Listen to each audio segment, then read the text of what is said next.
Okay, and you may like that, but I also like going live, like we just did right now, for the first All time right. in nearly a month. For a fun fact. You're So telling me that we're back? I'm telling you that we're back for the first time in nearly a month, and that means that we're rolling this intro for the first time Let's. in nearly a month. Good morning. Transcending history and the world, a tale of souls and swords eternally retold. Welcome to the stage of history retold.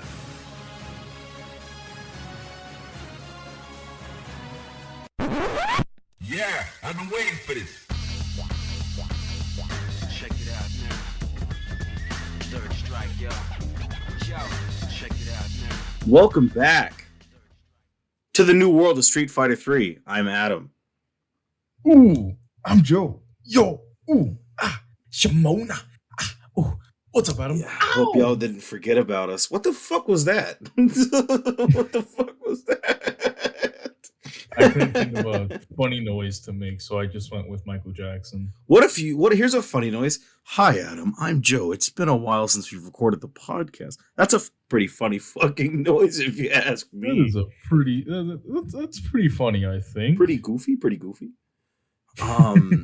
Apologies to all of you listeners for us being back so late. We're a week into the new year and we're finally getting a fucking episode out, which is a little shameful, but life tends to come at you fast. And we weren't able to record. We were gonna record like the week after No Way Home dropped, but that fell through, and then we just weren't able to get together until this weekend. So big apologies. I'm sorry. But hey, we're back. Fucking finally. I missed you. I miss you too, man. And I gotta know, like, how things been. You know, what's up? What's good? Like, I'm no longer these depressed past because I fixed my weeks? sleep schedule. Oh, word. The last two episodes, I was like, "Oh man, my week sucks. I hate my Yeah. life." That's because I was waking up at like 2 p.m. and going to bed at like fucking 7 a.m. I was on some real degen shit. Christ, And nowadays, I've been Jesus. waking up at like 9 a.m., 8 a.m., just chilling. All right, and this is a rare night for me where I'm staying up past fucking midnight because I'm just like a curmudgeon at this point. But I could talk more about that later. I gotta ask you, Joe, how was your holiday break? You know, man, you know how the holidays are. Just always super chaotic. So many. I don't want to say like inconveniences, right? Because like that, you know, a lot of the time that you're spending during the holidays, hopefully, you know, I wish is with family, and that's how I spent mine. And you know, I love my family. Like, who doesn't love their family? And I know there are some edgy weirdos out there that are like, ugh, I don't need my family. I don't like my sister.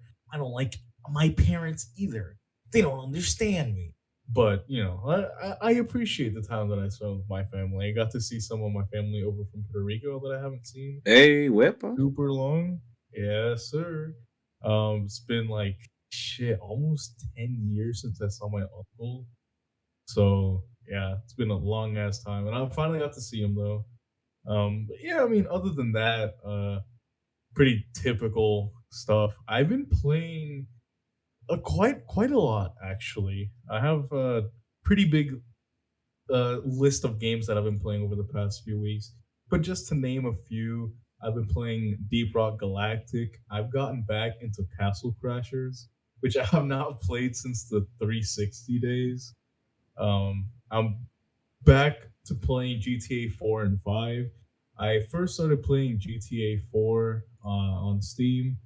I was like, okay, yeah, I totally remember why this is the best GTA game. Like, no Facts. Fucking facts. And then I got in GTA 5.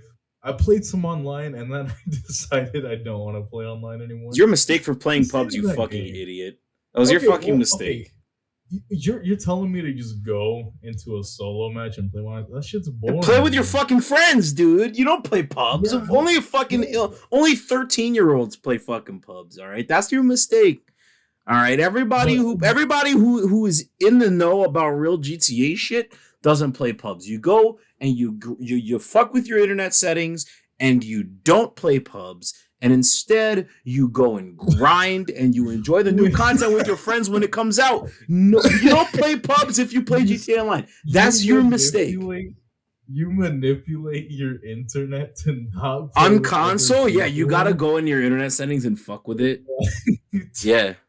Okay, that's interesting. I have been playing GTA Online for what will be a decade next year. So let me tell you, That is I am weird. next year. I know it's fucking wild how the reveal trailer for GTA 5 is over a decade old at this point. But anyways, don't play pubs. You're a fucking dumbass.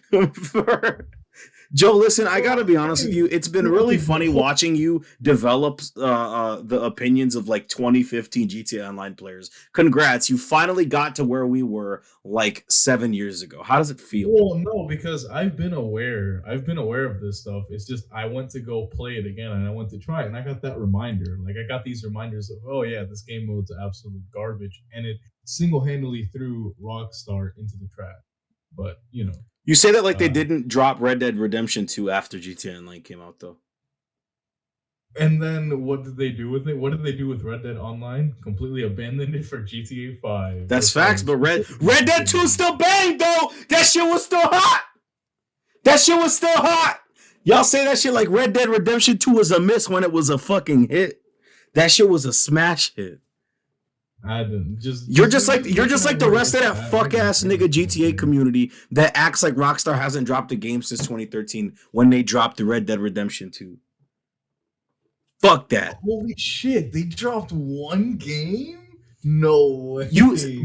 I saw a post on the Red Dead Redemption subreddit about that shit the other day. Y'all niggas are some fucking idiots, bro. I'm not gonna cap. One game. Y'all are dumb. Y'all are dumb. Y'all are dumb. Y'all are dumb. Y'all are dumb. Unless I can find the post, I'm just gonna say you're dumb and leave it at that. But unless I can find the post that explained it, that's all I can say. Y'all just don't get the grind. Y'all just don't understand how games are made. Not gonna cap. I'm just gonna let that comment slide. Yeah, you know how much work went into Red Dead Redemption? So, I mean, other than that, I've also been playing Deathloop, which, if you're aware of, like, I don't really know if it's a real like genre or a category of video games. Imsim. But do you know like those like super fast-paced Doom-like shooters? I've been playing a lot of those too. So I've been playing Deathloop. I've been playing Blood, Medieval, stuff like that. They have very similar gameplay to Doom. So yeah, I mean that's been my week. I guess being a dumb crybaby about GTA. I guess y'all just don't get it. I can't find the post, so all I can say is that y'all are dumb and just don't get it. Because there was like a post that explained the whole dev process for Red Dead 2, and I thought it was fucking hot, but I can't find it. So all I can say is just y'all are just dumb and don't understand the caliber, the amount of work that it took to make that game happen. Y'all just don't get it. And that's on some facts. That's not on me trying to. Here it is. Okay. Was in development for 8 years. It took 700 voice actors, 300,000 animations, 500 motion capture actors, 500,000 lines of dialogue, and over 1,000 software developers to make it happen. That's why it's got 20-minute long credits, because that shit took a long ass time and took a lot of effort to make. But y'all niggas will rather complain. I'm just saying, it's not like Red Dead 2 was a miss. That shit won hella awards. That shit was hot, and that shit is still hot, even if the multiplayer is ass. But GTA's multiplayer is also ass, except for a couple bright spots. So it's like, is GTA 5 still not a hit? That's what I'm saying. No. I'm sorry for getting upset about the fact that we don't have a new Rockstar game. Oh, sorry. Obviously, we have Red Dead 2, but a new GTA game in over 2 console generations. I'm really sorry that I'm mad at that. Yeah, because they're putting work and care and love in their games. Because they're putting love in their games. All I'm gonna say is that GTA 3, Vice City, and San Andreas were asset flips. Them shits had hella reused assets. If that. Hella reused assets. All right. GTA 4, Lost and Damned, Baldigate 20 were all on the same map with the same cars and just a little bit of new content besides the story. Besides the new stories and shit. Like, Oh, bruh, speaking of, like, this happened a while ago, but you heard that they were taking down GTA 4 save files? Like they were DMCAing the save I files for think I them? heard something about that, but I was Yeah, just I'm like, damn, sorry. that's Yeah, I just crazy. wanted to bring that up. Yeah, go on. I just thought that was crazy because I'm just like, damn, that's crazy. I just be I just play on console. That shit doesn't affect me. I just thought that was wild that they were doing that. But Yeah. where can the people find you? No, if you want to hear my apparently brain dead, dummy, stupid poo poo taste, you can find me over on twitter.com/Kazanerdy. That's twitter.com/AAZANERDI. But I mean that's been enough about me. Talk to me, Adam. You know, what's up? What's good? So while your taste has been ass this whole time, mine has been on fire. I've been doing hella shit. Now you might want to you're gonna want to start banging that list out now. I'm just letting you know. You're gonna start thinking about that shit. Mhm. You want to start banging that Yeah. list out. So shit. This break. I watched Spider Man. I almost completely socially isolated myself, just so that I would stay free from spoilers. And I You ended up did. blocking a YouTuber that I really respect off my Instagram, like blocking them completely. And when I blow up, and that person, and I ever meet that person, I'm gonna punch them in the face, because they totally spoiled the movie for me.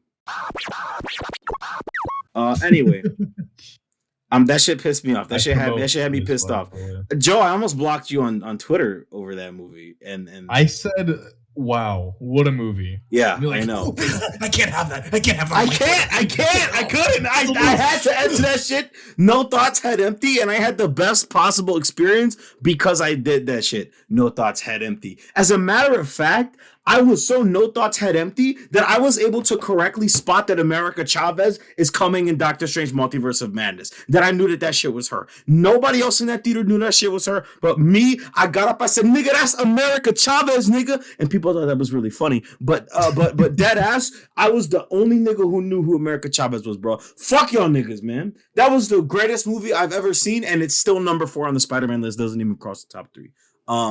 Number 4. Number Oh, 4, okay. yeah. Okay. That's a solid number 4. I respect that. Best Tom Holland Spider-Man movie so far. But that's because the bar no is question. that's because the bar is in hell.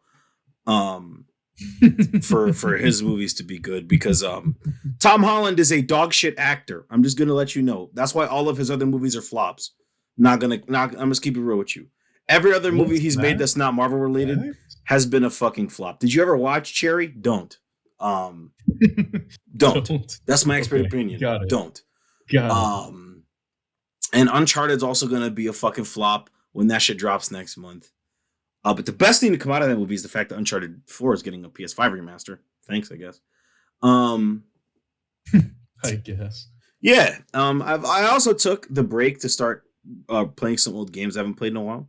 So I started getting back into Marvel 3, which I haven't played I saw that. Yeah. since like 2017. I think the video of me playing Marvel 3 and like explaining all the comic book shit in it is still on my YouTube channel. I used to be into Marvel 3. I used to be kind of ass. Now I'm just less garbage, but I'm not gonna go. I'm not going to any Marvel 3 tourneys anytime soon. I played through all of the GTA Online contract DLC. That shit was hot. That shit was fantastic. Props to all involved. That shit was amazing. That was way better than I thought it was gonna be. So it's worth playing. The contract, absolutely. That shit was hot. Pays nicely. And it's real nice to see Franklin and Lamar again. That shit's hot. Even if they do play into the whole "don't hate me because I'm beautiful" nigga meme a lot, which I'm just gonna say I had that whole monologue memorized like years ago, and then it started popping off as a meme, and I got accused of only knowing that shit because it was a meme, and I wanted to like bang my head against the wall. Wow. Yeah, Wow. niggas will just not appreciate the grind. Other than that, I'm paying attention. I played the KOF beta when that came out, which was hot, and then the whole DLC roster got data mined, or the whole roster got data mined. Yikes. The whole roster got data mined, and then some DLC characters got leaked. So, yeah, that shit hurt. Like, no Kim Kop-Wan hurts because he's one of the 6 characters that I actually know how to play. in KOF, which is not a lot in the grand scheme of things. But hey, at least They got Kula, a Maxima, shit and Whip ton. came back. Huh? What's up? I'm saying they have a shit ton of characters, so yeah, I Yeah, believe that. KOF 15 has a small roster in comparison to the rest of the series. We're just saying that. But hey, at least Rock Howard, Bonjane, and Gato are coming. That shit's hot. Finally, a Mark of the Wolves team. But like, where's my nigga Marco? My nigga Marco Rodriguez, aka Kush Nude. A nigga needs to show up. But KOF is still hot. DNF Duel, I didn't get too many other chances to play because that didn't ship with a training mode. So I was like, yeah, no, this shit's ass. Yeah, you had to, in order to use a training mode, quote unquote, you had to get into an online match, then lag out, and then it would put you into a random match with a bot, but you and the bot's characters would be randomized. So there was no guarantee that you'd be able to practice as the character that you wanted. So yeah, that shit was ass. And I chose not to play it after realizing it had no training mode because KOF 15 had a training mode in its beta. And yeah, that's all I've been up to. But as anyone has noticed, we're in a new year, which means that we can finally rank the games that we love from last year. But if you want to know anything else that I was up to during the break, you can follow me on any social media platform of your choosing at YVNGDENDE Young Dende. That is YVNGDENDE Young Dende.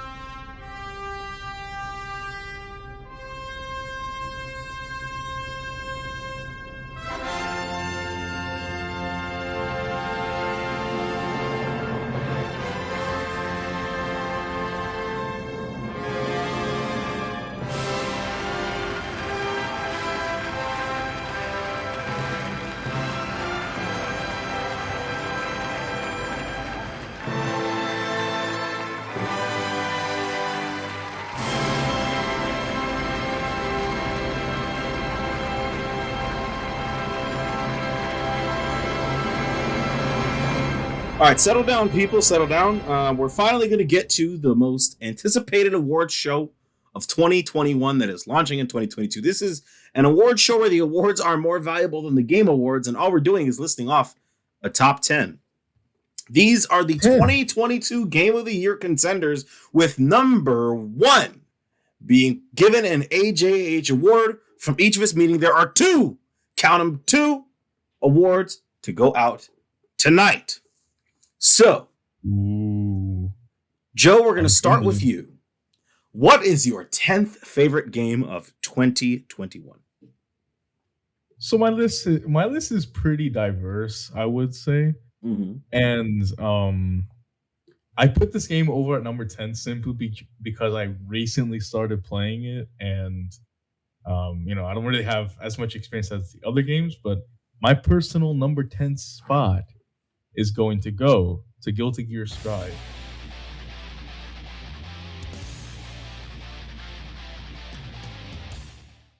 Like, I don't want to say that it what would be the word? Like, it generated interest in fighting games for me again, because I've always looked like from very, very far away at what's going on with fighting games. I just kind of follow them.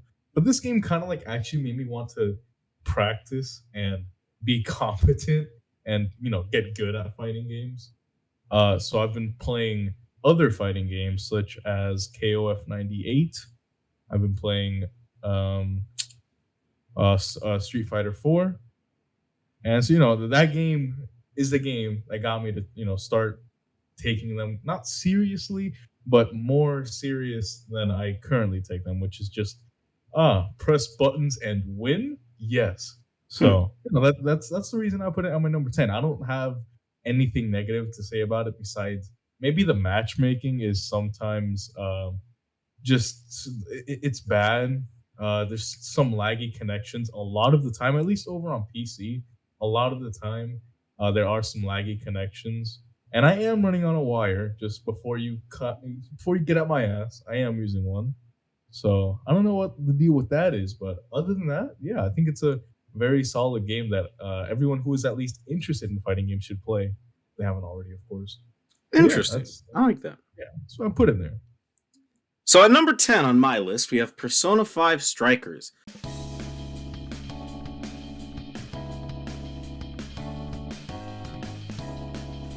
This is the worst game that I've got on this list. This is the game that I like the absolute least on this list. I'm not ashamed to say that. This game is cool if you like Persona 5, which I do. But holy shit, does this game's combat make me want to fucking kill myself? Yeah. I think this game needed more tutorials. I'm gonna be honest with you, because it does not teach you very much. There are like 8 characters in this game, and you have immediate access to all of them, which makes sense from a story perspective, but from a gameplay perspective, is fucking stupid. Which just goes to show that if you base your games entirely off of gameplay or entirely off of story, they'll end up dog shit. I do like Persona 5 Strikers, though. It's a solid 6 or 7 out of 10. But yeah, man, Persona 4 still had the better spinoffs. Fuck you. It's a fact. Now, Joe, like number 9. What? Biased statement. But, no, it's facts. Okay, cool. I just hope you refund your pre-order for Arena Ultimax and don't play it when it comes out. Fuck you. You see, I was gonna bring it up later, but anyways. Exactly. Since you want to start talking that shit, boy. Persona 4 number 9 spot. I got Deathloop. Now, Deathloop being at number 9 kind of feels weird, because when the game first came out, I played it and I thought it was gonna be pretty high up there. But after going back to it, it just kind of felt after playing the game once, you kind of already knew what to expect. So it kind of lost its charm there for me personally. I still like the idea, because this is gonna sound like pretty typical of me, but it reminds me a lot of Dark Souls, because the invasion system and how that works, and I find that to be very cool, and it works great with Deathloop. But after the first few times of playing the game, it's kind of like you could go with or without it, wouldn't really make a difference to me anyways. But I still find the core gameplay to be very fun, very satisfying, and I like it a lot. I liked it more than Guilty Gear Strive. I at least had more fun with it. I don't know if you could really compare them, but yeah, my personal number 9 for this year, 2021, Deathloop. What about yours, Adam? What you got on number 9? Tell me right now. At number 9, I've got Halo Infinite.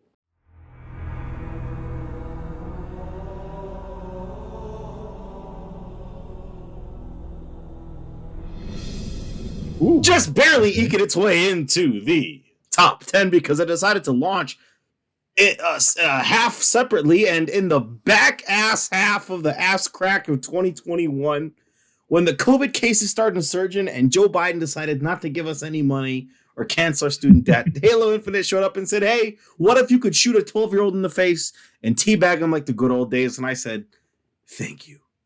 Halo Infinite is really fun.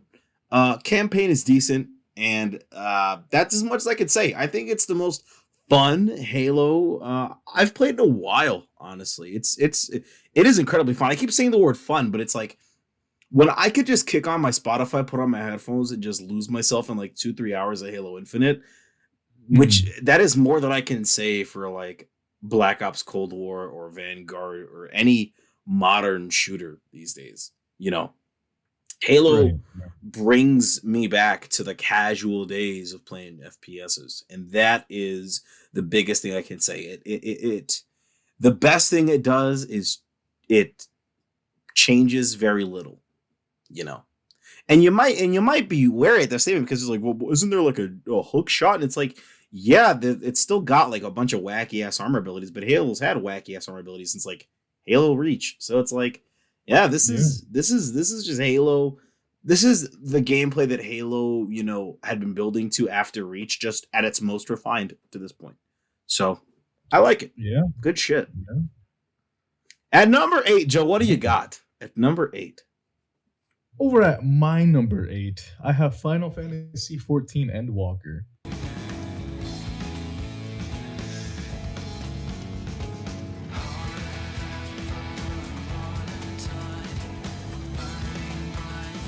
Now, Hmm. I put it this low Hmm. simply because I just have not been able to finish it. I've gotten to about, at least from what I know, I'm not trying to look into any spoilers, about 20% of the campaign, and played about, I think that's maybe to, I think 15, just to round up, like 15 hours.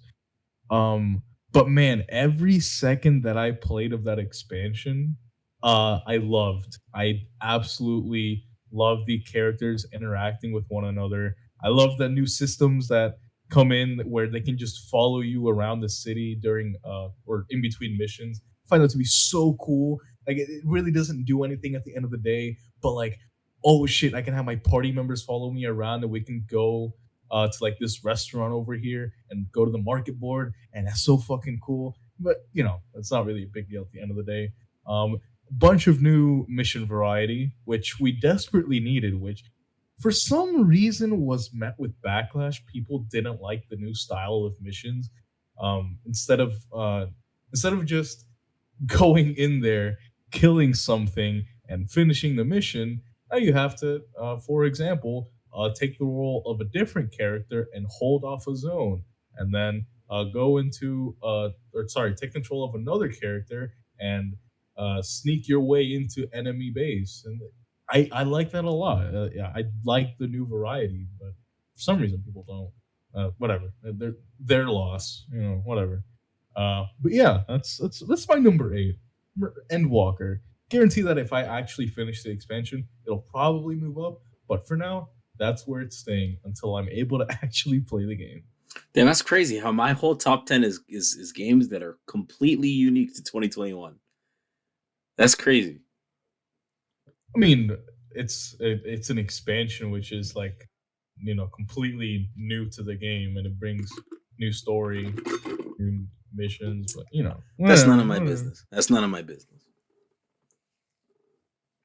Man, I felt like I What shaded do you you. I have shaded you a little bit there, but that was it was for the sake of the comedy. for the comedy, for the hee hee ha ha's? At number 8, I got Guilty Gear Strive.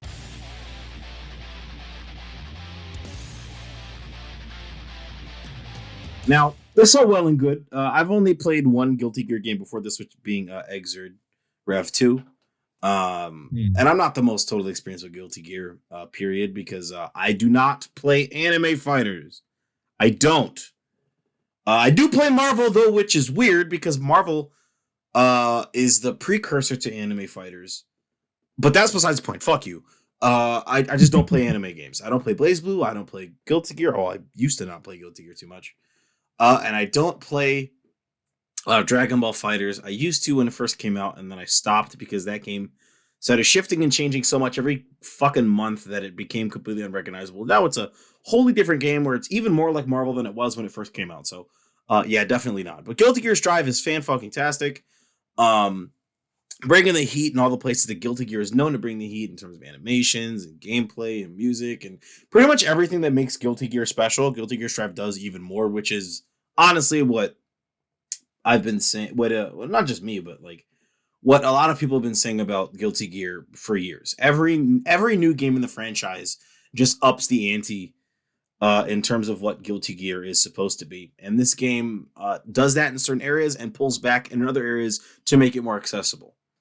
So I think Guilty Gear Strive deserves props for that because it did a lot for the community. I can say that it did a lot for the community.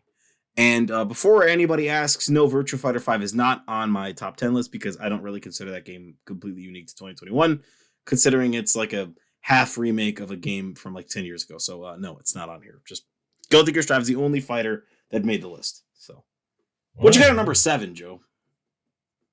So over at number 7, I have Forza Horizon 5.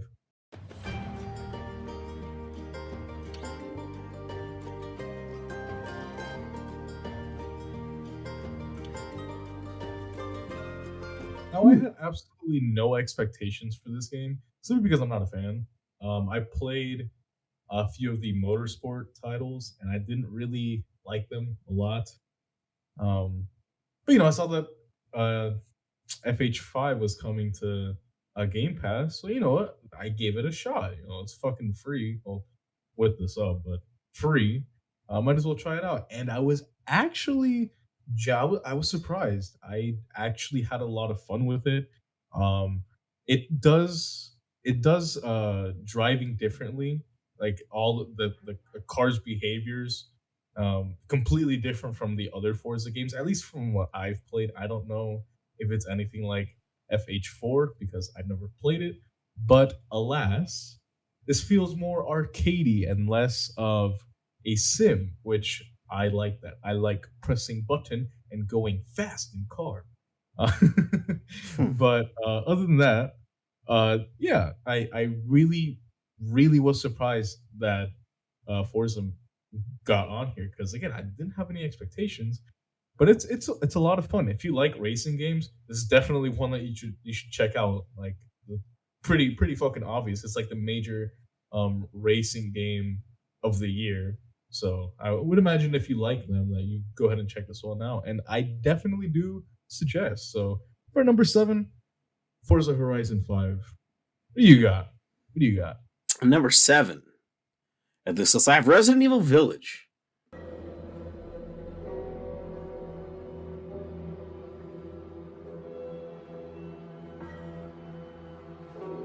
Now, some might think that's a little bit low, but honestly, the games that are above this list, from number, like the distance between number 9 and 10 is so large that we're in a whole new caliber of game now. These are all the games that brought the heat.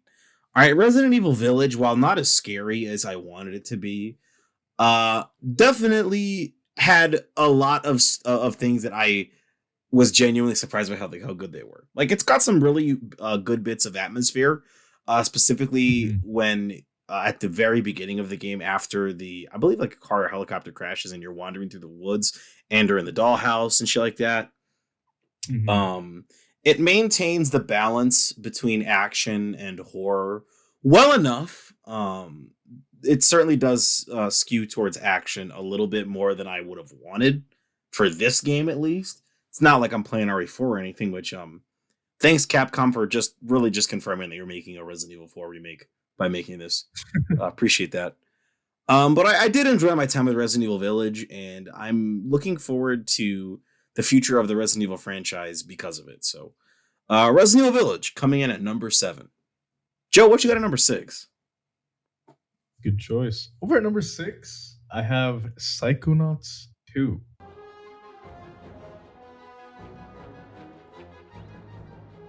Psychonauts 2. Yeah, I finally got around to playing the game after just saying, oh, I want this game to succeed. I want to see it do well. I finally actually played the game, and it is everything I wanted it to be. Like if you've never played the original Psychonauts, it's like this super wacky, super colorful, like completely different platformer that you don't see being made nowadays. Like those early to mid 2000s platformers, you don't see many of those. The only one that I can think of right now off the top of my head is Demon Turf, which is another great platformer that unfortunately did not make it into my top 10, but it's definitely a runner up.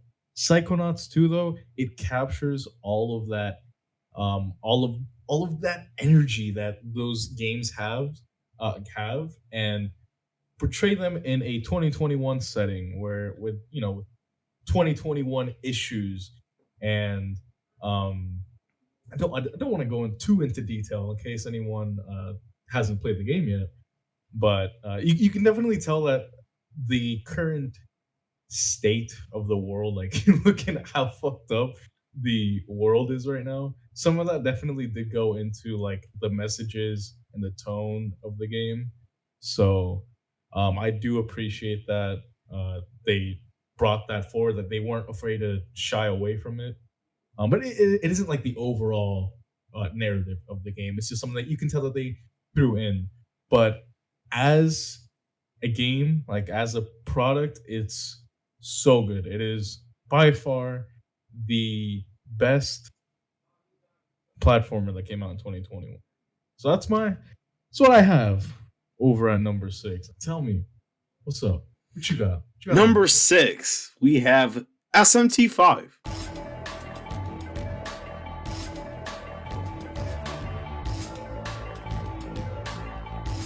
SMT5 at number 6. Yeah, 5 through 1 are the biggest heat. SMT5, I do like SMT5 a lot. Do not get me wrong. But I believe Yahtzee at The Escapist put it best when oh my god, this is gonna piss you off so fucking much. Uh-oh.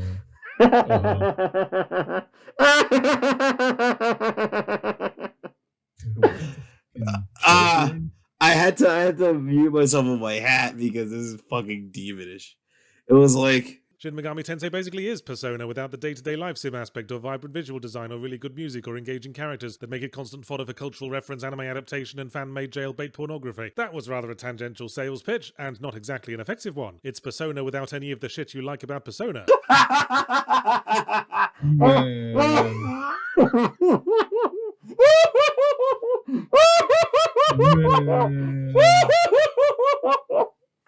In all seriousness, I do like SMT5, even if SMT5 is like a lover who constantly kicks me in the balls and doesn't respect me when I say no, please stop.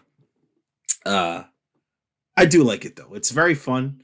Got a kick-ass soundtrack, some fucking amazing visuals, especially when you get later in the game. Oh yeah.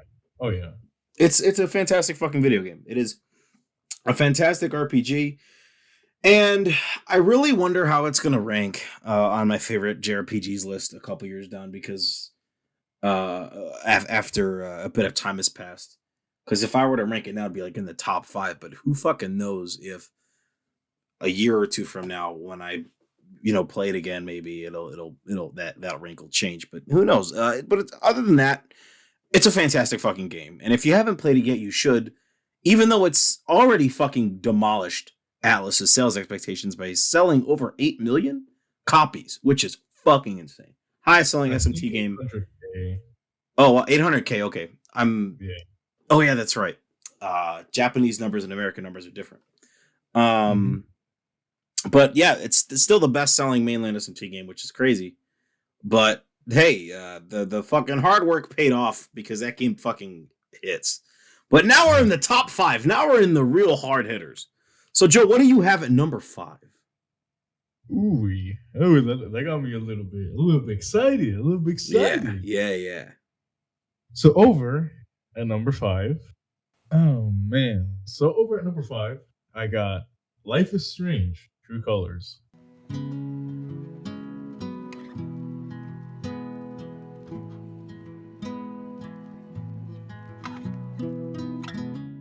Ooh, Life is Strange. Yeah, I was gonna put it one spot higher over at number 4, but my number 4 spot I feel deserves it better.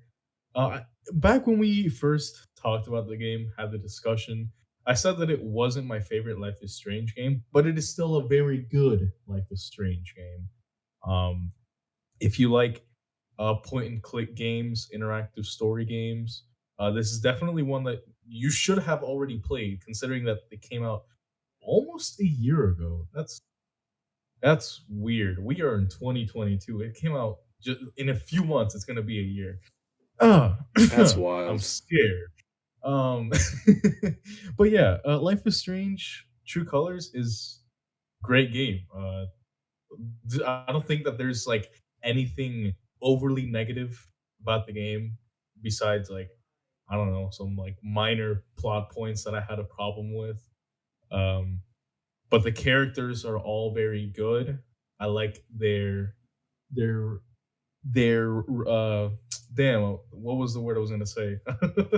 Their okay. So I really like the characters' chemistry. There wasn't a single weak character in my opinion. Although I did like some, that's just like for personal reasons, not because they're actually bad characters, but can't believe we had Adachi all over again. Like how many years? How many years has it been? But yeah, I got Life is Strange, True Colors, number 5. Okay. And number 5, I've got Deathloop.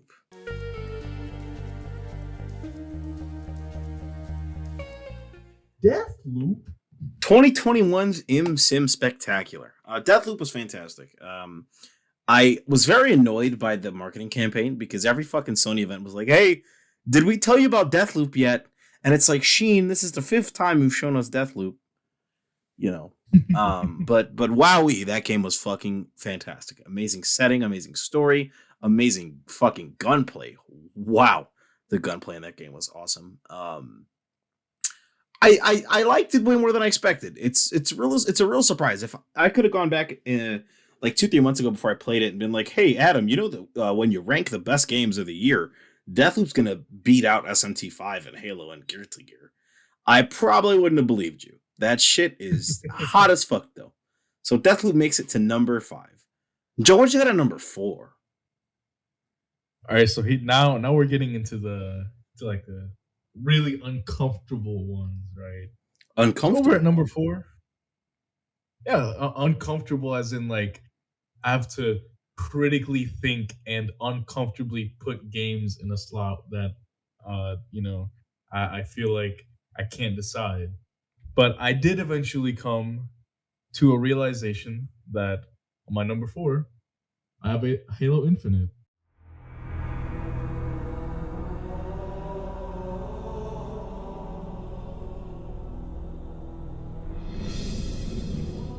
At number 4, huh? As opposed to my at number 9. That's wild. Yeah, number 4. Yeah, it's kind of weird because we got our 9 and 4s reversed. My 9 was Deathloop.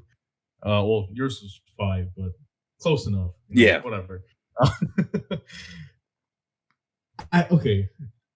Halo Infinite is certainly a video game that exists. When the game first released, I was very vocal about my frustrations with the monetization systems and how the game basically forced you to pay instead of actually play to progress and get armor.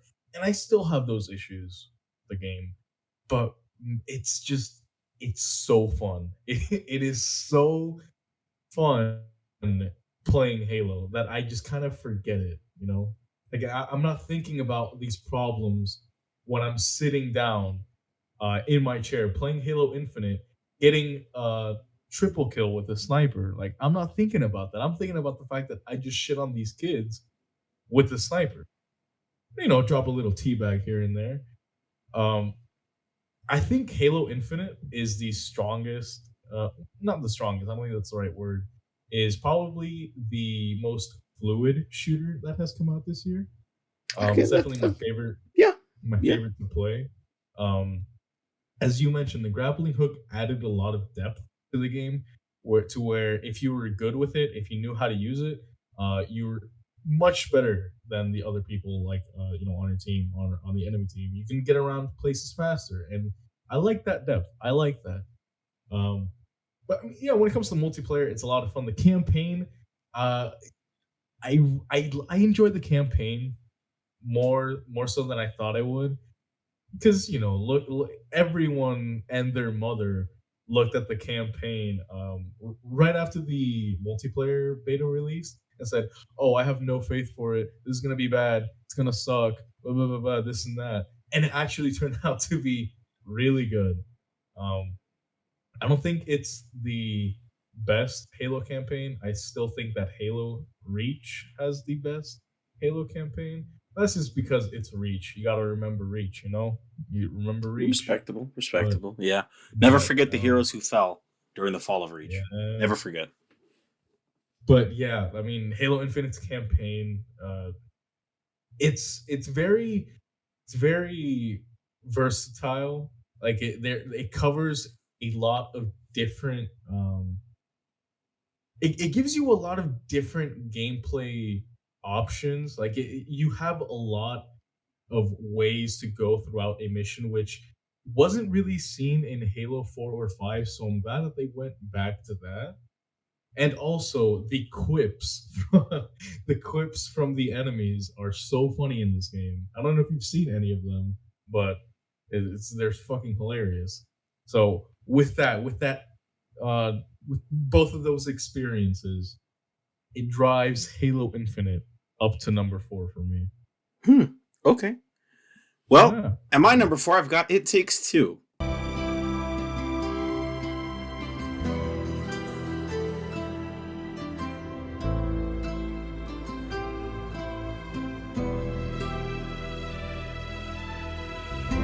Winner of 2021 Game of the Year. Number 4, because my number 3 are the hardest hitting games I played this year. It Takes Two comes in at number 4, which is wild considering, like I said, that it won the Game Awards Game of the Year award, but it comes in at number 4. This game is there's literally nothing wrong with it. I fucking love this fucking game. Josef Fares hit it out of the fucking park again. That guy's a king.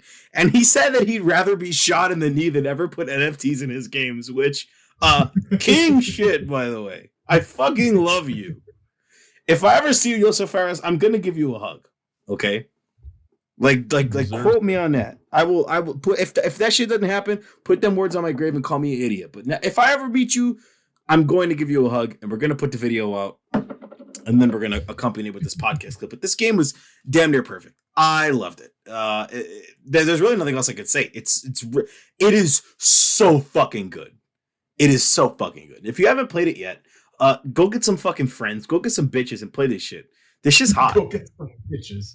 Go get some friends. Go get some bitches. Go play this shit because this shit is hot. Don't forget the bitches. So now we're in the top 3. These are the hardest hitting games of 2021. Joe, what is your number 3? Oof. The AJAH Bronze Award goes to Drum roll, please. Number 3, Resident Evil 8, Resident Evil Village.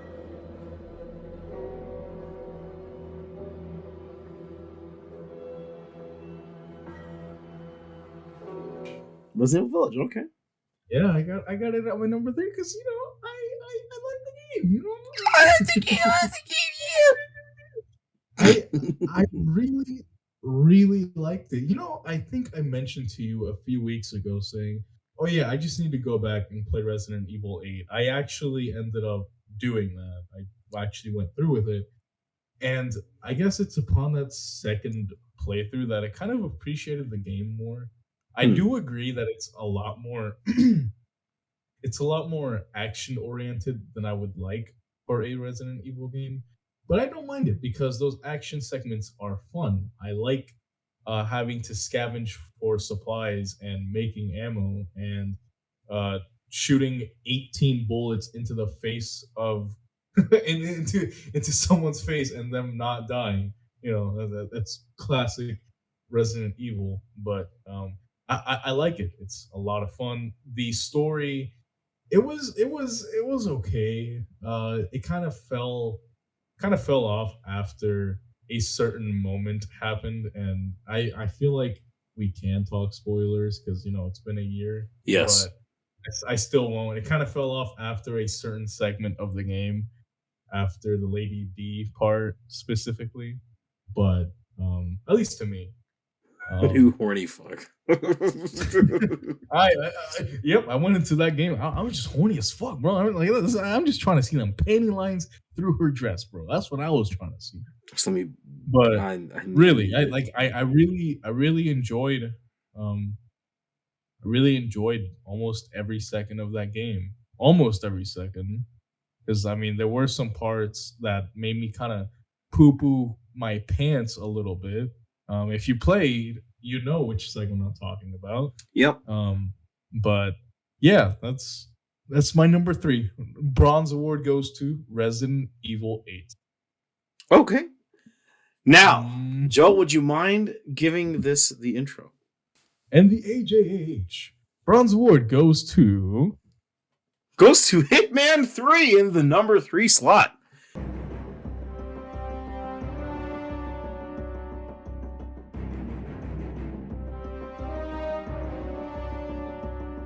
Hitman 3 is so fucking good. Oh my god, it is the best Hitman game, especially if you have been following along with the entire World of Assassination trilogy, which is playable in Hitman 3 from 2016 through to Hitman 2 through to Hitman 3. It is so good. And even without the levels from the first two World of Assassination trilogy games, it is still a fantastic game. Chongqing and Berlin are so fucking good. Oh man, especially Berlin. That was a hell of a level. Man, I really do think that this is the best, the most refined. And it's not like it's really changed that much since Hitman 2016. There's only been the slightest of gameplay improvements, and it's mostly been just graphical and just expanding the levels of what we can do within them. Hitman 3 is the ultimate stealth, social stealth, I should say, game. And it has honestly been the best advertisement for IO Interactive's James Bond game they could have ever fucking made. Because, man, let me tell you something, man. That shit's gonna be hot when that shit comes out. If Paris and Miami and all the levels from Hitman 1, 2, and 3 have been ads for this upcoming game that is probably going to be the greatest 007 game ever made. Yes, I said it. It's definitely going to be better than GoldenEye. You know why, Joe? Why? Because Perfect Dark was better than GoldenEye anyway. And the AJAH Silver Award goes to... Whoa. Okay. Why are you bullying me? Why are you bullying me? I'm right. No. I'm sorry, but no. Oh, that's really crazy. Sorry. You know, saying that's not going to get you that job at IGN, right? Just saying. I'm just saying. Perfect Dark is better, and that shit's a scientifically provable fact. But that's none of my business, though. How does it feel to be wrong? Yeah. Number 2, SMT5.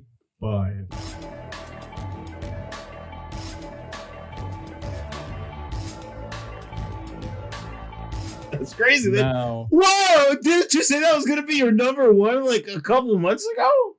I did. But it's you know, there's another game. I feel like it's pretty obvious if you've been following along. But SMT5 though, it's almost perfect. The one thing that would make it perfect is if it ran well on the Switch. Oh God! But, other than that, everything else about the game is chef's kiss. It's the world, the new demons, and the returning demons as well. The way that you see demons just chilling out in the overworld. Like I like to envision that they're just like, oh, this fucking guy is gonna come up here and try to kill us. Like, just look at this fucking buffoon, and then you wipe their shit. But anyways, the damn, you didn't hear that. You doing that? The new characters, I don't really know if I could call them characters, because in every SMT, alignment, I feel like all of those characters kind of fit like sort of canvas to where like it's kind of the same character across every SMT game for each alignment. And like, I don't have a problem with it. I just kind of wish that they would do something different. But I mean, they did do a lot of other things differently, and those worked out well, such as quality of life stuff. I don't I don't really enjoy the fact that HP based attack drain MP, but whatever. Yeah, it is what it is. But yeah, it's almost perfect. If you like JRPGs at all, please play SMT5. Please. It is so good, and it is the JRPG of the year. And I can't believe that Tails beat it, but well, probably because Tails doesn't run like it's on Microsoft PowerPoint. Yeah, that is true. All right, Joe, would you mind giving me the intro? And over. Silver War goes to Life is Strange True Colors.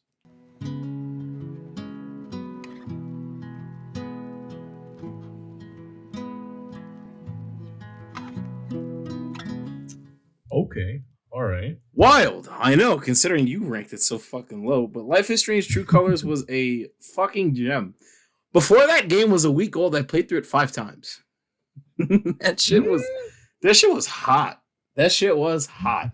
And I cranked out that review, and that review is the one that I'm proud of the most, and it's the one that's gotten the least attention, which is crazy. But you know what?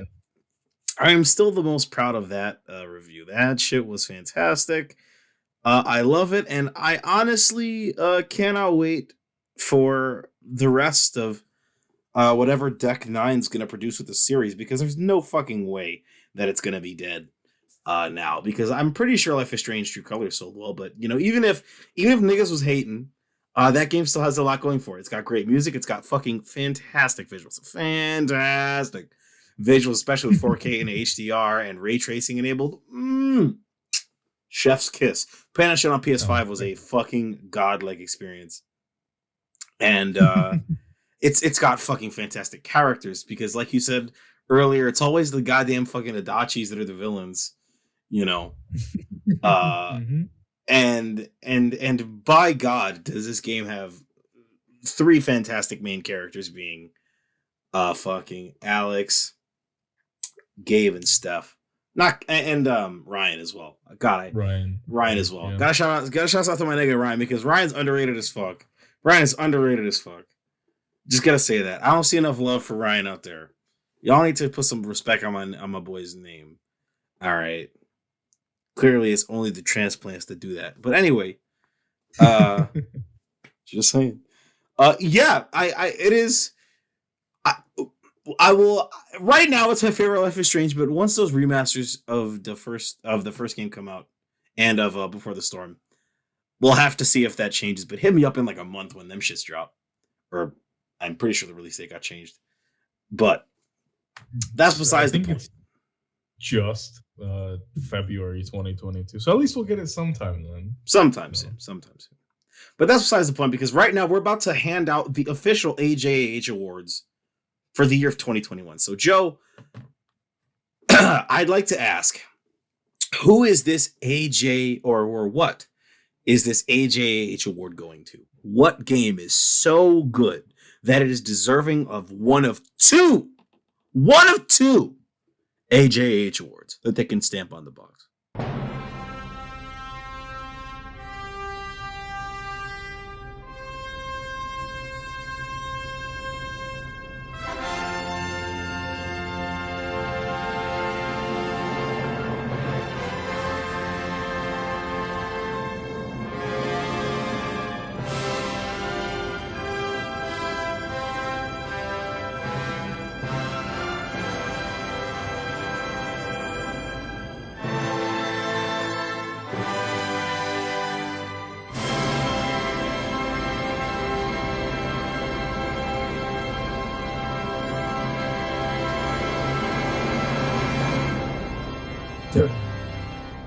You know, I feel like it's pretty safe to say that this game over at number 1, which I am so humbly rewarding this to, it's gotta be It Takes Two. It just has to be It Takes Two for me.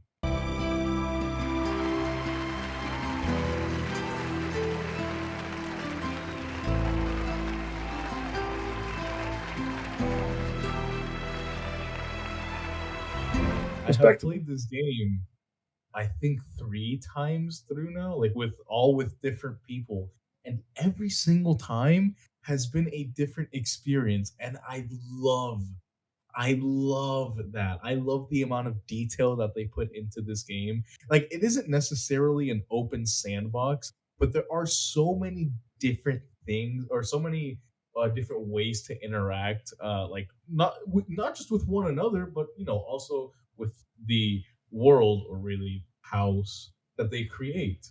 I like that. It's so I can't put it into words how much I really love this game. It's something completely unique. It's something that has probably will never be topped. Like nothing will ever like even if another publisher or another developer tries to come out and make a game like It Takes Two, I don't think anything will come close. That game is too good. That game is too good, and that's why I award the gold trophy to It Takes Two.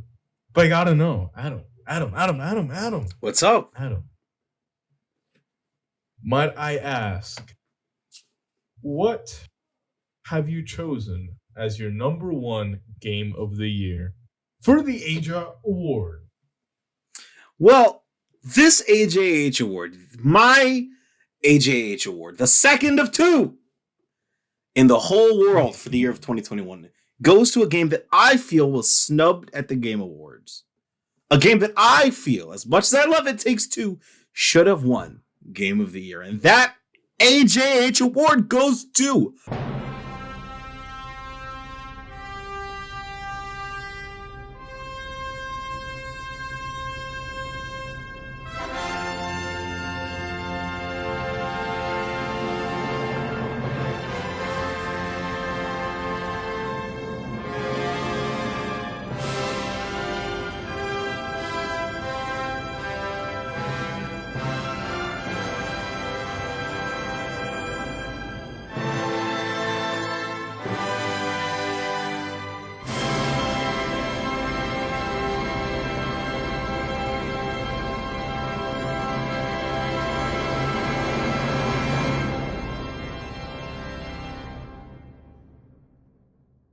Lost Judgment.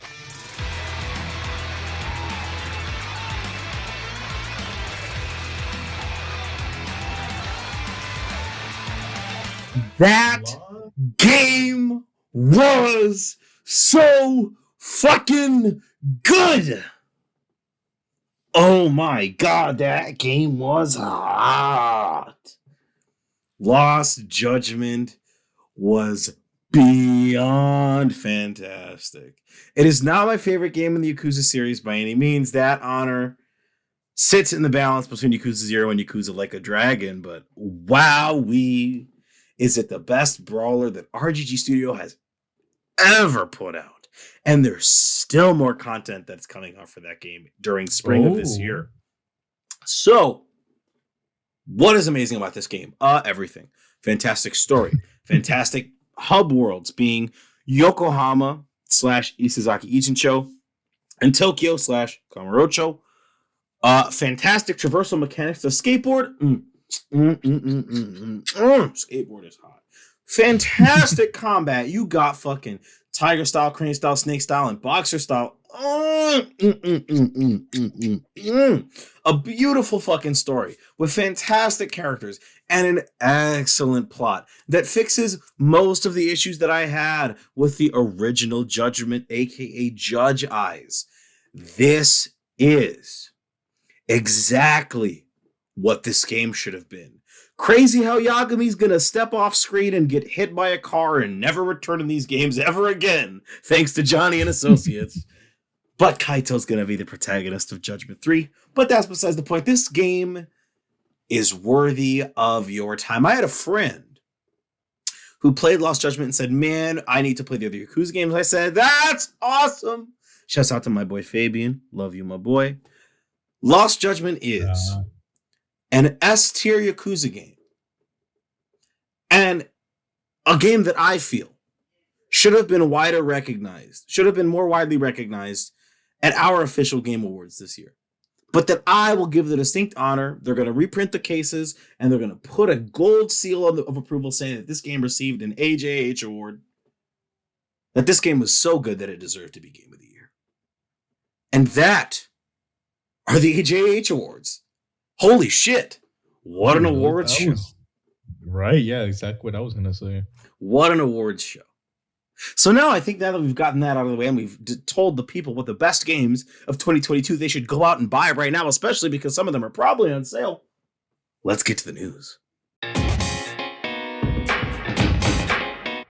God bless the holiday sales. So I know these aren't exactly news stories, but let's discuss some movies. So before we discuss No Way Home, I want to ask, did you see Encanto?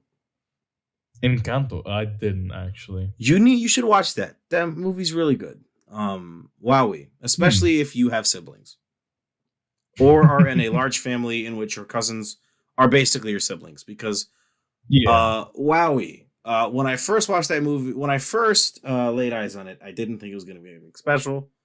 But by the time I rolled credits, I was out here singing that we don't talk about Bruno, no. Now, I was very hesitant to watch this movie because it has Lin-Manuel Miranda's name attached to it. And Lin-Manuel Miranda is famous for inventing rapping slave masters. And everybody knows that the only people who like Hamilton are white people and coons who love to say, man, that Hamilton is my favorite play. I give you my word. Look, you're not wrong about that one. I will not. I'm not denying that. But despite the fact that Lin-Manuel Miranda's name is attached to this shit, and I fucking despise Lin-Manuel Miranda, this movie's fantastic. It's got some fucking amazing performances. It's got some fucking heat, some fucking earbud melting music on the soundtrack, and some beautiful visuals that I think is worth your time. Now, even though I can't really relate to this from a cultural perspective because this movie's about Colombians and, you know, nigga, I'm half Puerto Rican. I will say that this movie, what it lacks for me in terms of my own culture representation, I think it makes up for in the fact that its story is universal as fuck. And I think that's to be celebrated. And I think there's a lot of small details in the animation that really make this a movie that's worth your time. And especially because the soundtrack is fucking fire. So I think you should watch it, Joe. I really think you'd get a kick out of it. Especially since you have siblings. So that shit would be hot. I just might. That's not the big movie that launched at the end of 2021. Now's your last chance. I can't think of any. If you have not seen Spider-Man No Hay Camino a Casa. Sin camino a casa. I didn't think that they were going to use the actual direct translation for that movie in Spanish. Right? But that was your warning. That's your warning. Consider us speaking Spanish your warning. Let's just jump into the nitty-gritty. Daredevil.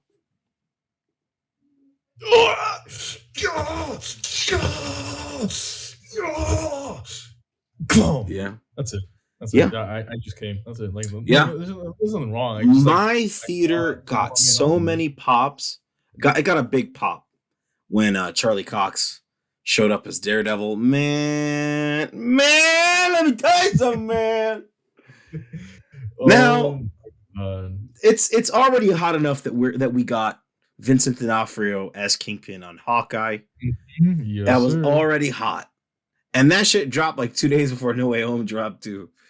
Just back to back.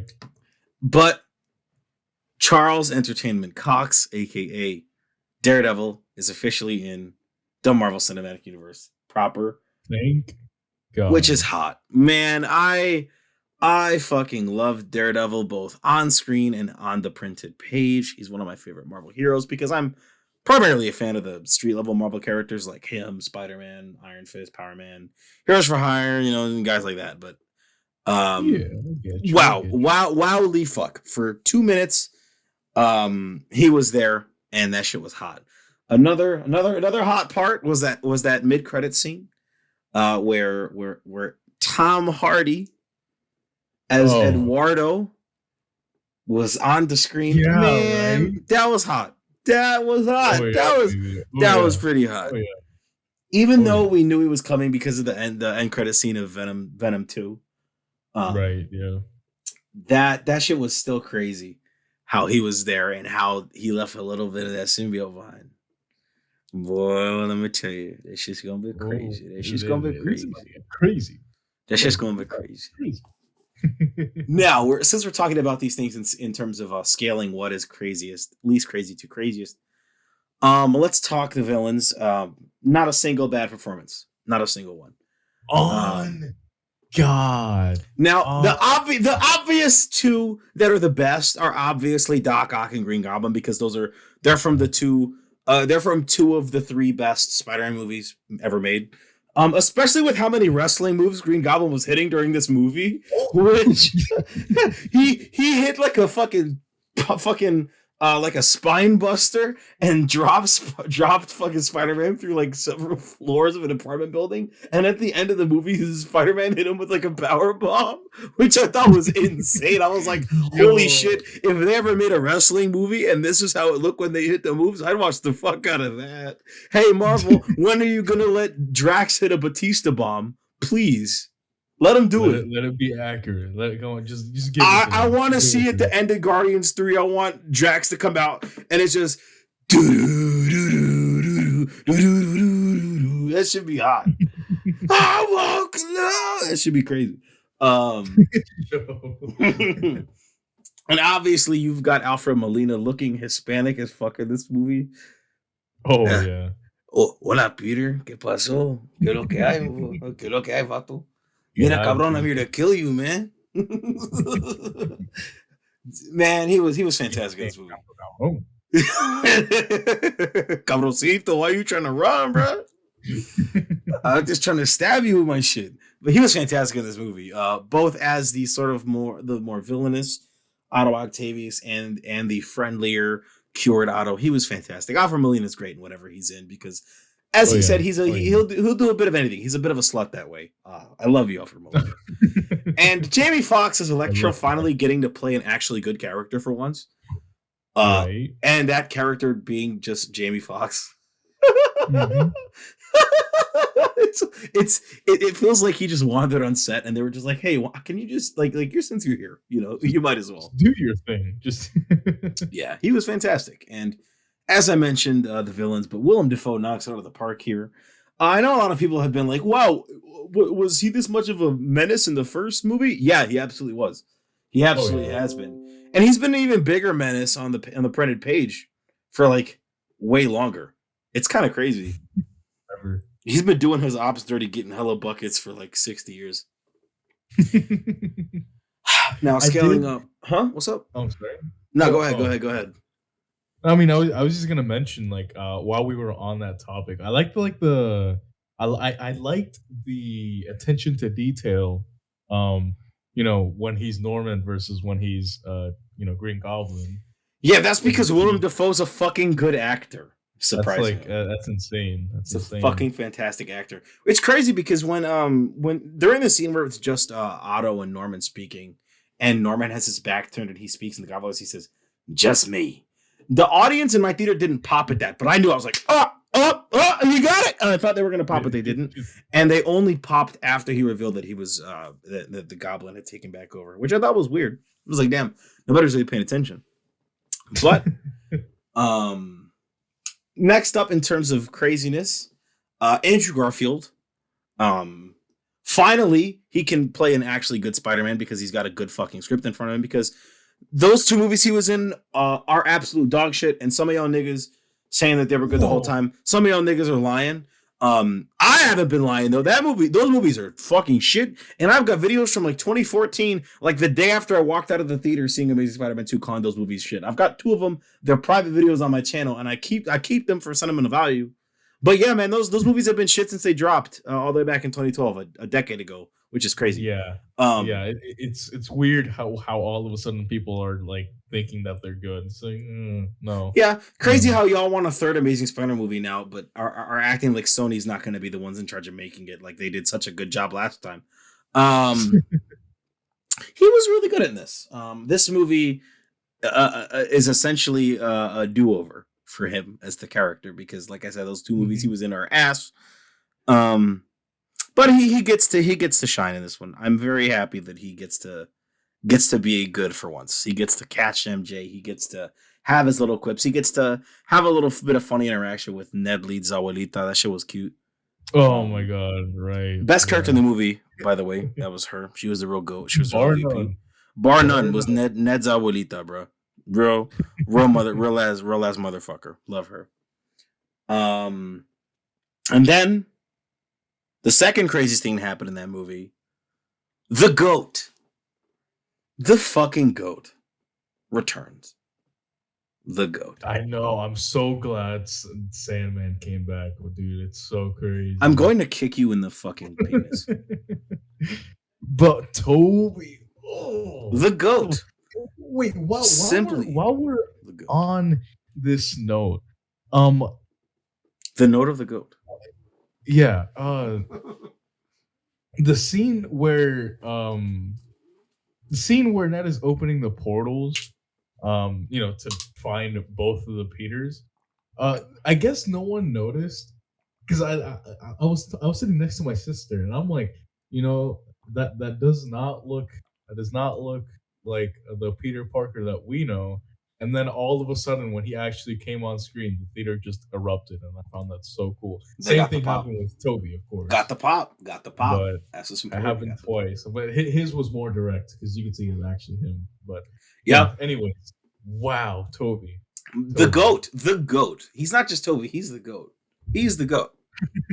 Absolutely, he's the GOAT. Disrespected his name. My bad, Tim. Nah, man, he's the GOAT. He is simply the GOAT.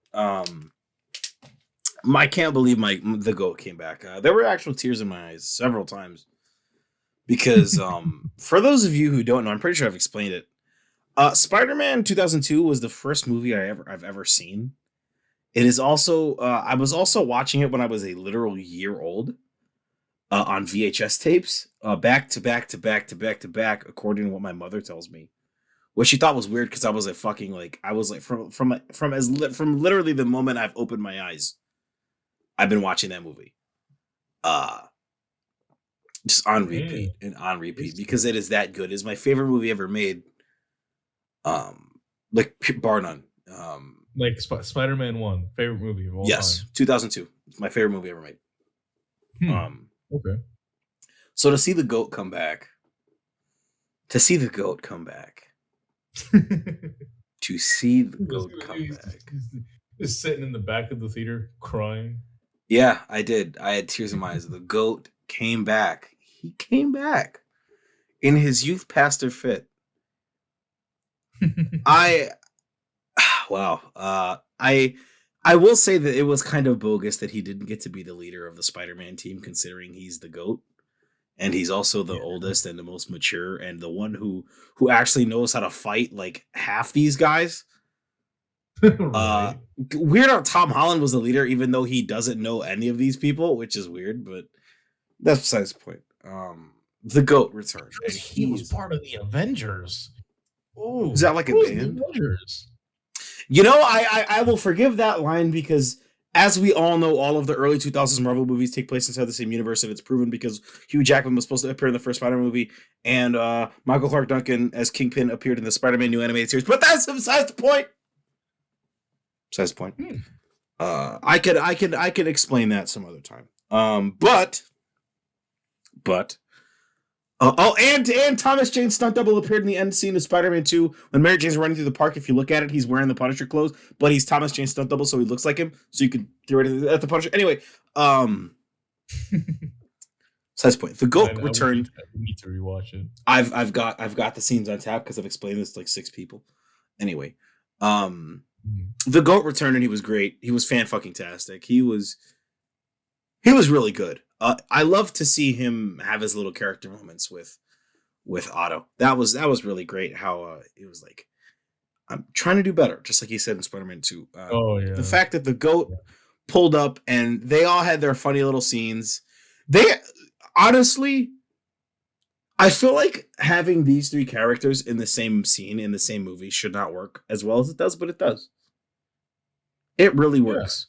Their chemistry between Tom Holland, Andrew Garfield, and the GOAT, it is absolutely fan-fucking-tastic. It's almost like it feels ad-libbed as fuck, honestly, even though it's probably been written in. I was thinking that. When I was watching the movie. Yeah, I mean the scene, the part where Andrew Garfield says "I love you guys," that was actually ad-libbed, by the way. Wait, for real? Yep. Wait, that entire scene or that part? No, that part where he says "I love you guys." That was ad-libbed. Oh, okay. That was ad-libbed. Oh, that's cute. Yeah, that's some real GOAT shit from Andrew Garfield. That's because he's also a classically trained actor, by the way. He's also a fucking fantastic actor, even though those movies were dog shit. What else am I gonna say? Man deserves better.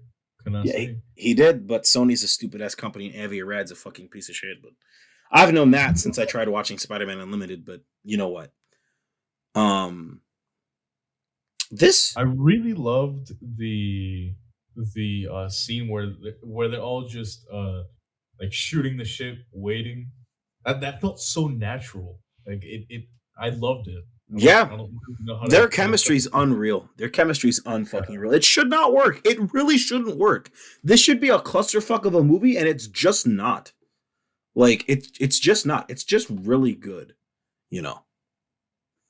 it worked. I bet all of y'all niggas who thought that this wasn't the real Doctor Strange, who thought that this was actually Mephisto. I hope all y'all niggas are eating your hats right now. God. I told y'all, man, that this was the real Doctor Strange, that this was just Doctor Strange up to his usual bullshit, but y'all didn't believe me.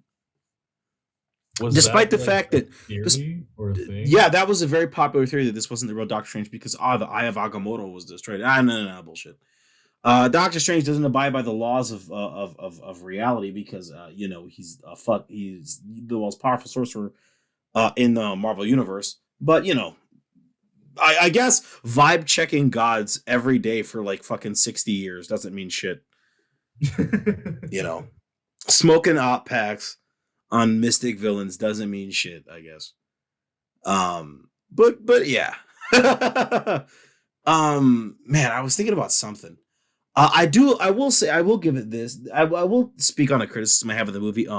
You can tell that this movie was made during Corona. You can very much tell based on how it's edited and how it's shot that it was 100%. made during Corona, which is very noticeable at points. And there are some points where I don't like it. And I also don't like how this is a symptom of the problems that I've had thus far with the MCU version of Spider-Man, but he's got 4 suits in this movie. 4. And for what purpose? Right. Yeah. You've got the black and red Far From Home suit. You've got the Inside Out Far From Home suit with the magic gauntlet. That's the black and gold one.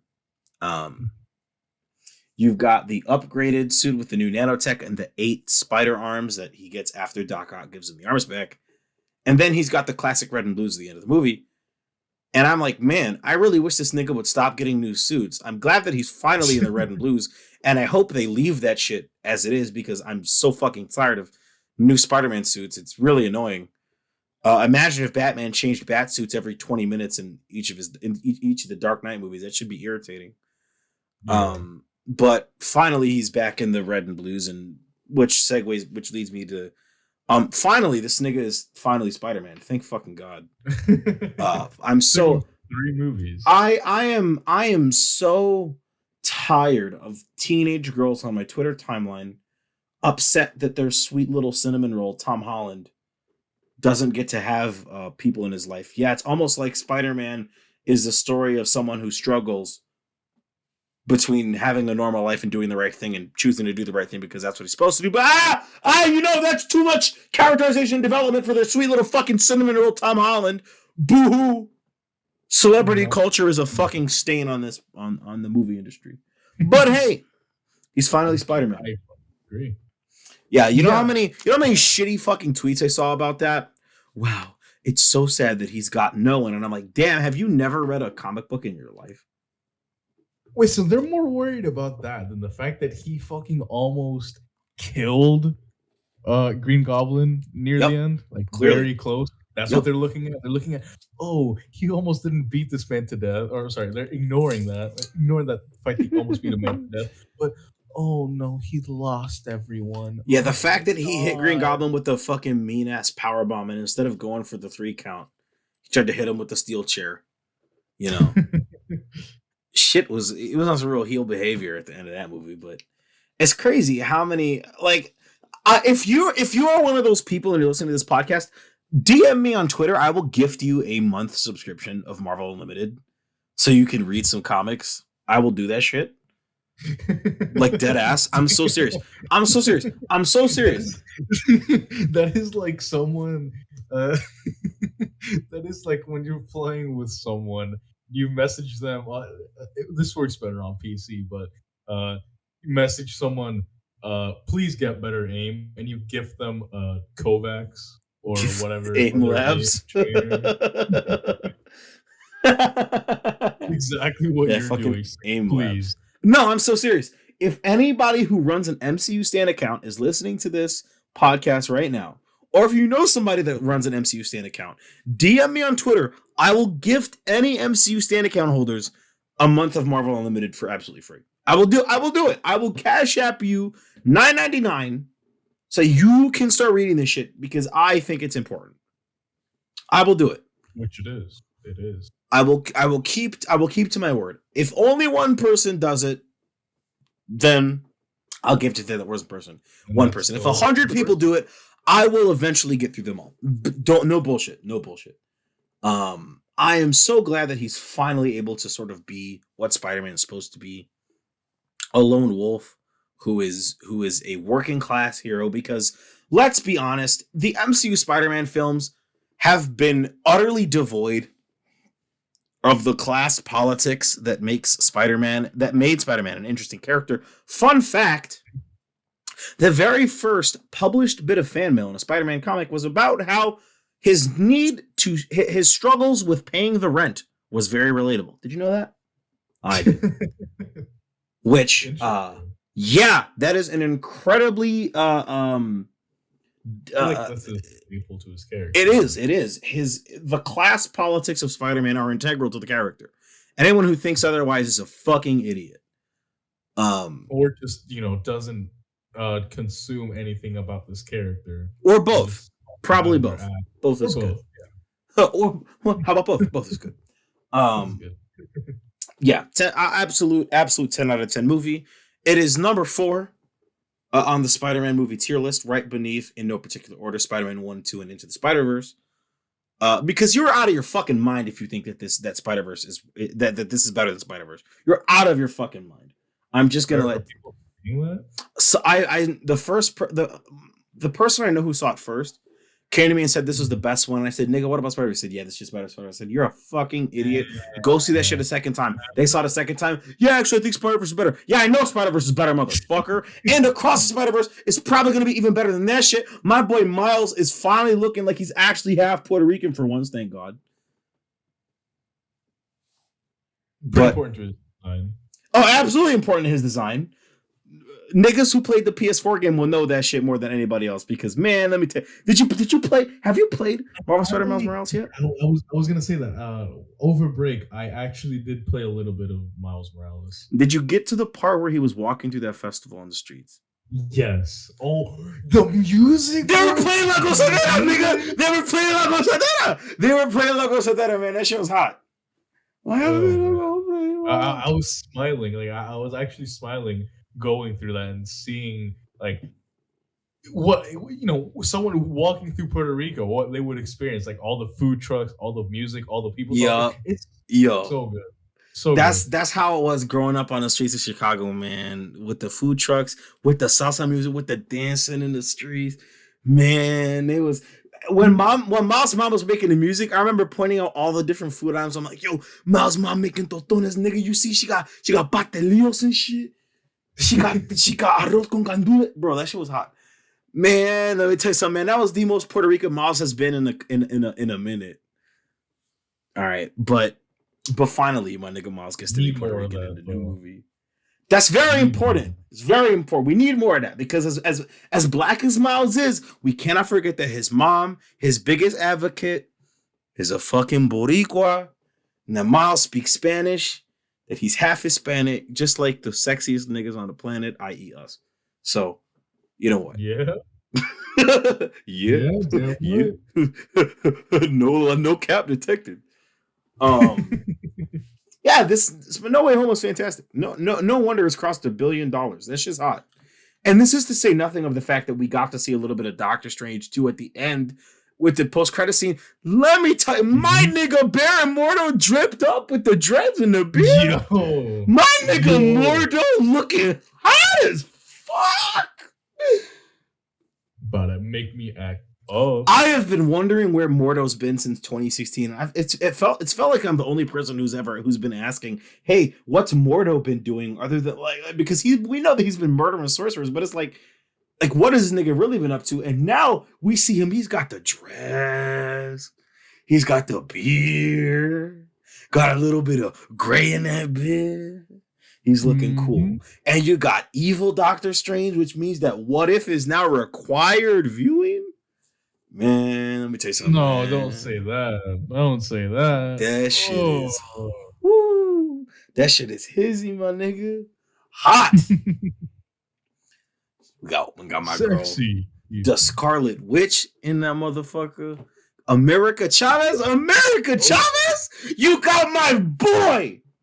Which I know some people have been saying that it's not, but please let a nigga like me imagine that it's Shuma Gorath from Marvel versus Capcom. That's crazy. I did see that and immediately thought of you. I was like, oh. Capcom presents Marvel Comics. You want to know how to make any fighting game fans dick hard? Imagine at the next E3's the Capcom presentation. It's just Capcom, and then you just hear Capcom presents. That's bullshit. Marvel Comics. What? They said what? Capcom presents what?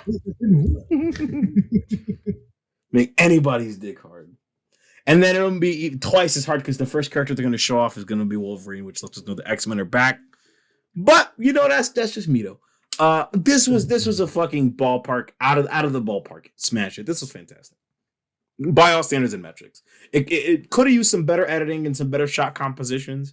But what it lacks in that it makes up for in terms of characters and especially in terms of sound design. My God, the sound design in this movie was fantastic. The soundtrack, bro. The soundtrack is fantastic. But before we get to the soundtrack, let's just point out how they have the old web sound effects for Andrew Garfield and for the GOAT. Let's just point that out. I noticed that. Just hot. And they've got the leitmotifs from the Young Peter theme from Amazing Spider-Man and from Danny Elfman's Spider-Man theme, which that was so good. That was almost like that moment in the original cut of Justice League when Batman shows up and they play the Danny Elfman music, I loved it. I loved when Otto and Peter are talking and it's just playing do. I was like, oh man. A real nigga was absolutely crying in the movie theater at that part too. I was shedding tears, bro. But I need to bring this up because I think this movie kind of even further proves my problem that I know a lot of people are really annoyed at the whole Uncle Ben criticism, but you'd think that when you have two other Spider-Men talking to you about how their Uncle Ben's died, and you also had one that you would mention it, considering that's like the catalyst behind his whole career. Yeah. You think he would have mentioned it, and this was the perfect time to mention, and they fucking didn't. They didn't at all. Yeah, which was really weird because they've been getting this criticism since 2017. I say 2017 because they kind of alluded to Uncle Ben in Civil War, which was fine because it was a simple cameo appearance of Spider-Man. But in either of his solo movies, we've never got a scene where Peter's just been like, fuck, man, I hope I'm making Uncle Ben proud. Which I think would have been the perfect tearjerker moment for May to say that. Instead of just saying with great power comes great responsibility, if when she died, she would have said that. It's just like, did you ever finish Spider-Man 2018, Marvel Spider-Man? No, I didn't. Oh, what the fuck? I know everything about it. So I mean, do you know everything about it? But did you finish it though? You gotta finish it. No. Finish it. You gotta play that. You gotta play it. Because spoilers, since you fucking know everything about it. At the very end of the game, May says to Peter that Ben would be proud, and that shit hit. Because not like Uncle Ben's been like a major presence in that video game. He appears in a picture, and he has an optional thing where you can go to his grave to get a trophy, But it's like it's like the fact that you acknowledge the legacy. That's what's important. You need to fucking play that game, you motherfucker. Because before 2018 even finished, I beat that game like twice. All right, you need to fucking do that shit. And that was a year where both that game and Red Dead 2 came out in the span of like 2 months. So I probably would, but since I don't have Plus, I have to restart the game. For whatever reason, it didn't transfer my data, and I just didn't. I just gave up. I was like, I don't really feel like restarting this game right now. So I just never got around to it. that's crazy. But I I will. played through that shit 5 times. That's crazy. That's crazy. I played this shit 4 times. That's wild. 4. 5. Count them. Yeah, I don't fuck around with that shit. So, what else? Yeah, fantastic film. That's as much else as I can say about that shit. Closing thoughts on No Way Home? I mean, yeah. I mean, I totally agree with everything said. I personally found at least the second act to have some pacing issues, but it didn't ruin my experience of the movie itself. So yeah, I would give it probably a pretty easy 9 out of 10. Okay. I agree. Yeah. I agree. So now we move on to the other news story. First up, the book was closed on 2021. And as soon as the book opened on 2022, Square Enix said, hey guys, what if we put NFTs in the game? What if we have NFTs for everything, including Castlevania, a franchise that Konami doesn't make games for anymore? Konami's gonna put NFTs in that. We're gonna put NFTs in this. All the Japanese companies are gonna start putting NFTs in this shit. Besides Sega. God bless Sega. God bless Sega for saying that, hey man, if the fans don't want it, we won't do it. Thank you, Sega, for being the real niggas, because Sega does what Nintendo don't. Well, Nintendo hasn't, but we're really back to over 20 years ago. I've been saying Sega does what Nintendo don't on every 2 or 3 podcasts. So but like now it's real. Now it's because Sega are the realest ones. Sega are the realest ones. That's you know what would be true. crazy is if every game company stopped pandering to a tiny niche of people who actually care about NFTs. Unlike Eminem, who now owns a Bored Ape, which is now he owns a fucking NFT. That's Guaranteed. an awfully hot coffee pot. Guaranteed, there's gonna be some mention of NFTs and cryptos on whenever he releases music. Not that I will listen to it, because I don't want to listen to that garbage. Yeah, right. He's gonna be like, now check out these. She got some nice fucking titties. Call those NFTs. I'll kill myself if Eminem drops a bar like that. Crazy. I just made up a better Eminem bar that he spit in a couple years, honestly. That's an awfully hot rhyme you dropped. Playing Fortnite with your grandma. I can't wait for Konami to start making Metal Gear NFTs now. Just give it a few months. You know, why would we release a new game? Yeah, because Konami's universally known to make fucking fantastic business decisions. Remember how they pulled out of the video game market to focus on pachinko, and then the fucking pachinko market crashed when COVID hit? Yep. Yeah. Yep. They're very. And the video game market exploded? Yeah, I remember that shit. I remember that shit because I was there. Very smart business decisions on their end. Fuck you, Konami. Fuck you. What else we got? Company come to, man. It's just sad. Yeah. But in terms of good video game publishers and developers, ATLUS has sparked up people's interest by renewing Persona 5 trademarks, including P5M and P5B. Oh, this is news to me. Yes, P5M and P5B have been re-trademarked. P5M, I'm not sure what that would mean, but P5B, I hope that means Persona 5 Battle, which would probably mean a Persona 5 fighting game, which would be awesome, because that means the investigation team would finally come back. Yes! God damn it. That would be sick! Shut up! Getting to see fucking kanji and shit like a decade later would be hot. You think that we're gonna get one though? Considering I hope not, because I think Arena Ultimax deserves to stand on its own. But if we do, that shit would be fantastic. I'm not gonna complain. Better have rollback netcode. Unlike Arena Ultimax at launch, which will not have rollback netcode. So they're considering implementing it, and I'm also considering not buying it on release. I don't get like why they're saying, "Oh yeah, we'll look at implementing it," when everyone already said, "Yeah, just put rollback in." And everyone will play this game. That's literally what everyone was saying. They're like, "We'll see if people like or if people want it." And I'll see if I feel like buying your fucking game, Alice. So touche, bitch. I'm definitely gonna buy it on all the platforms, but hey, I'm a loser. Don't listen to me. Yeah, that's just hot. In other news, the final news story of the week, the most awesome news story of the year, and probably will never be topped. So, as it turns out, Virtua Fighter 5 Ultimate Showdown was not meant to be a cash grab re-release, but was instead meant to be a Trojan horse to gauge interest in the Virtua Fighter brand, which it has. In the first month, it got over 8 million downloads on PS Plus. So I'd say interest was definitely gauged. Yeah.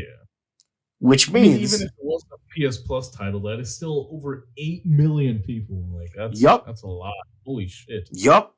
Which means that it is all but confirmed that Virtua Fighter 6 is going to come out. So thank you, everybody. Even if you weren't sweating hard in the online and kicking everybody's ass like I was, even if you weren't out there in them streets putting up numbers, if you just downloaded the game to play arcade mode and push a few buttons with some friends, thank you for downloading and playing Virtua Fighter 5 Ultimate Showdown.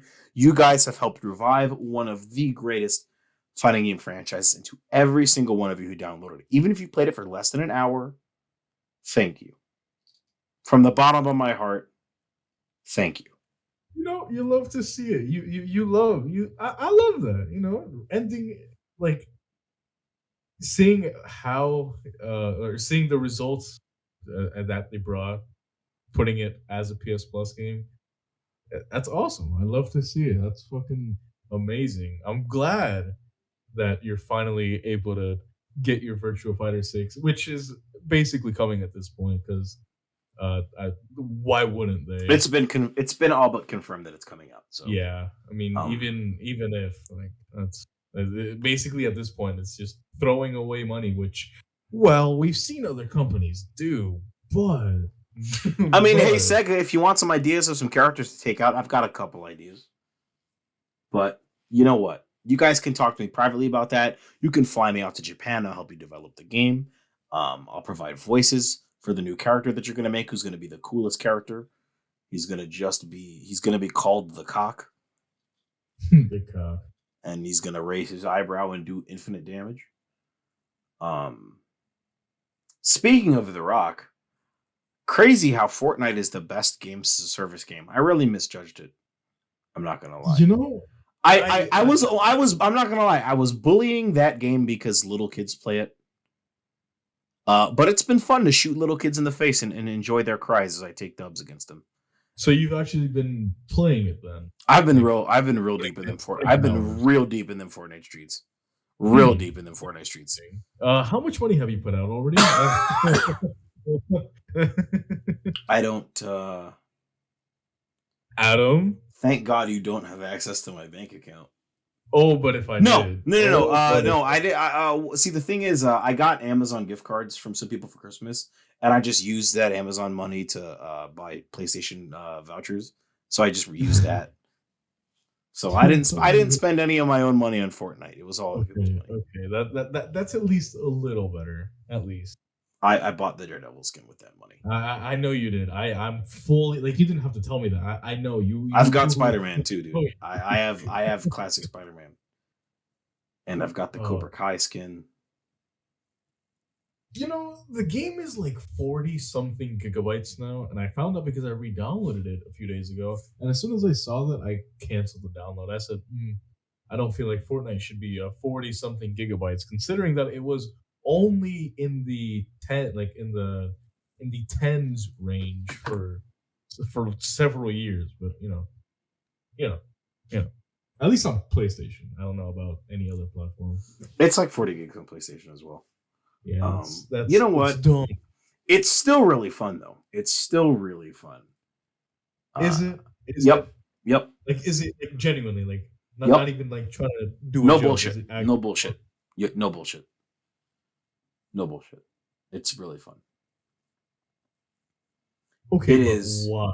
Because just I can't get into a game where I shoot a guy and have them not build a 5-star hotel within 0.2 seconds. You know what you do to So, counter I that? don't know, I don't know. Do you know what you do to counter that? Sit down and watch them. Yeah, you don't. You don't build. Then once they peek their head out to shoot you, you fucking take their head off and win the game. That's what I do, at least. It's all I can tell you definitively. It's like scientifically proven that the player who builds the most is probably the most impatient. So all you gotta do is just play off their impatience. But True. that's just fighting game knowledge that I apply. Just capitalize off a weakness, and if you start shooting at someone and they start building a 5-star hotel with a continental breakfast, they start gentrifying the neighborhood. Then all you gotta do is just wait for them to stop building. They'll get too impatient to wait for you. They'll drop down. You can shoot them in the face with a shotgun, or you can just wait for them to stop building. Then once they peek their head, you can shoot them in the head with a sniper rifle. It's really easy to just capitalize off people being impatient as fuck. Especially if they're Fortnite players, because every Fortnite player is below the age of like fucking 12. So, you just wait for them to come down and you introduce them to, your 6 little friends that are waiting inside of your revolver, and bam, they're dead. So, I don't know. I'll have to see, because I also found the the actual shooting to be not as fun as I remembered, but we'll see. I'll have to actually sit down and play the game for more than we'll have to run some duos. What we'll have to do. We'll see. Wow, what a reunion, huh? Right? What a reunion. Just come over here and kiss me at this point, bro. That's what I'm. Hey, before we go, I want to give out a special shout out. So, as you all know, a friend of mine, a longtime friend of the show, and a longtime friend of mine, mixed us the outro. His name's Kamari. He makes incredibly dope art and incredibly dope music. And about last month, he dropped a new project called the Mari Tape, which is streaming on Apple Music and Spotify. So, instead of the link where you'll be able to find all the platforms to listen to AJAH, I'll drop you guys a Spotify link so you can go listen to his new project. And maybe I'll drop an Apple Music link too, because y'all really should run him up, because this is some really good stuff. So I want to show some love to a longtime friend of the show who helped make the show what it is. So instead of just my normal goodbyes, I'm going to say, right after you listen to this, go stream the Mari Tape, go show my boy some love. So peace out, y'all.